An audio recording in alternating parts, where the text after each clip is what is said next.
আমি কোনো বিটিএস লাভার না, ইভেন হেটার্সও না, জাস্ট অ্যান অর্ডিনারি গাই।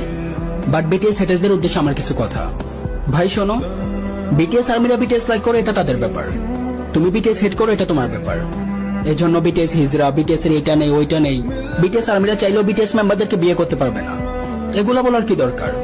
এখন দেখো, আমাদের তো অনেক কিছুই ভালো লাগে। এই ধরো আকাশের চাঁদ ভালো লাগে, কোন সিঙ্গারের সিঙ্গিং ভালো লাগে, কোন অ্যাক্টরের অ্যাক্টিং ভালো লাগে, কোন কমেডিয়ানের কমেডি ভালো লাগে। এই জন্য কি আমরা সবাইকে বিয়ে করতে পারবো? সবকিছু কি চাইলেই পাওয়া যায়? ওয়ান সাইড লাভ বলেও তো একটা কথা আছে। আর হ্যাঁ, কাউকে সম্মান না করতে পারলে, কাউকে বড় না করতে পারলে, অন্তত কাউকে ছোট করার বা অসম্মান করার রাইট তোমার নাই। কাউকে ছোট করতে কোনো পার্সোনালিটি প্রয়োজন না হলেও কাউকে সম্মান করতে বা বড় করতে অনেক পার্সোনালিটি, মন মানসিকতার প্রয়োজন।